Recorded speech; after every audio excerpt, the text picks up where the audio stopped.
Assalamualaikum warahmatullahi wabarakatuh.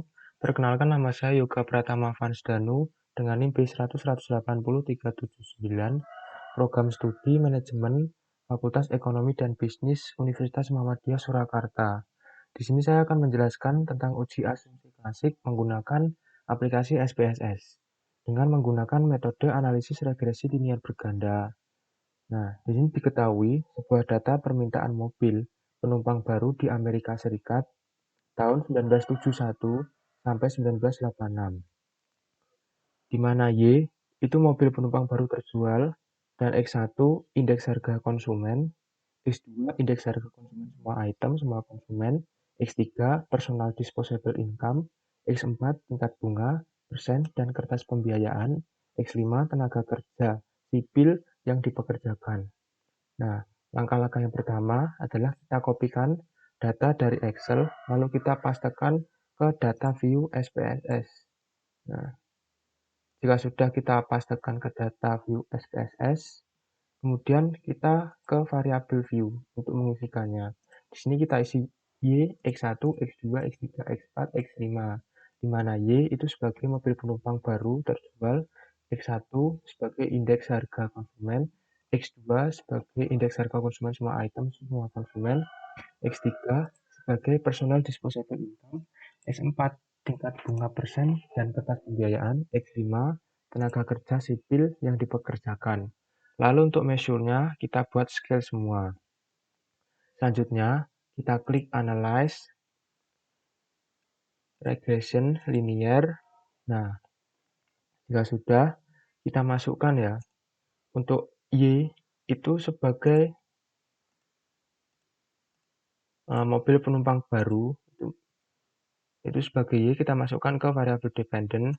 Lalu untuk X1, 2, 3, 4, 5 itu kita masukkan ke variabel independent. Selanjutnya kita klik statistik, lalu kita centang estimate, modified, R-square change, descriptive, collinearity diagnostic, dan covariate metric, lalu Darby-Watson. Lalu kita klik continue. Selanjutnya kita klik plot. Nah, untuk Y itu kita masukkan set rate. Nah, dan untuk X kita itu masukkan S-receipt. Nah, selanjutnya untuk histogram normal probability plot kita centang ya, lalu kita klik continue. Setelah itu kita klik OK, maka hasil outputnya akan keluar seperti berikut. Pertama itu uji normalitas. Nah, uji normalitas yaitu asumsi yang harus dimiliki oleh data agar terdistribusi secara normal. Maksudnya, data terdistribusi secara normal adalah bahwa data akan mengikuti bentuk distribusi normal. Di sini saya menggunakan probabilitas p-plot dengan dasar pengambilan keputusan, yakni jika data menyebar di sekitar garis diagonal, yaitu maka regresi memenuhi asumsi normalitas.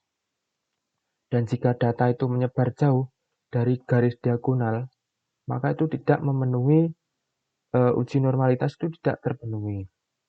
Nah, berdasarkan hasil analisis, kurva dapat dilihat bahwa data itu menyebar di sekitar diagram dan mengikuti model regresi sehingga dapat disimpulkan bahwa data yang diolah merupakan data yang berdistribusi normal sehingga uji normalitas terpenuhi. Selanjutnya yang kedua itu uji multikolinearitas. Dapat dilihat di tabel koefisien. Nah, pengujian ini bertujuan untuk menguji apakah model regresi ditemukan adanya korelasi antar variabel bebas.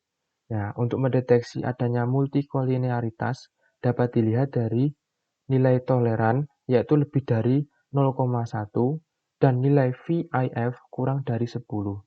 Dari hasil analisis tersebut, didapatkan bahwa hanya nilai tingkat bunga persen dan kertas pembiayaan itu yang terjadi adanya multikolinearitas.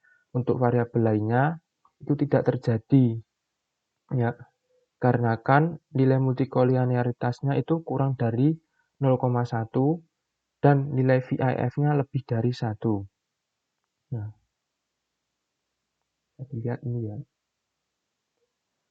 Selanjutnya, itu uji heteroskedastisitas. Dapat dilihat di scatter plot.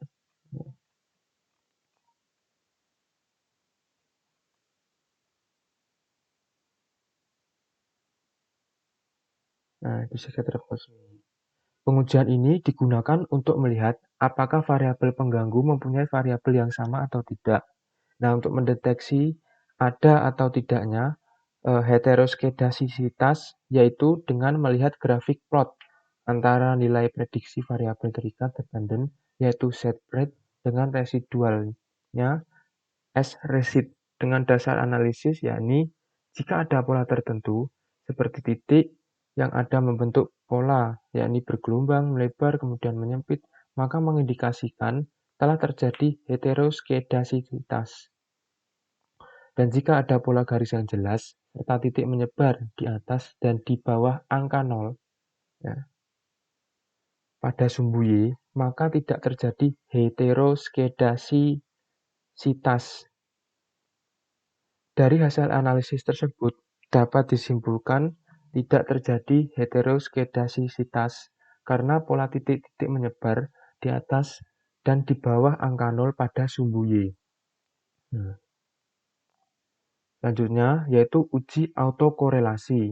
Nah, uji autokorelasi itu merupakan asumsi regresi di mana dalam variabel dependen tidak berhubungan dengan nilai variabel itu sendiri.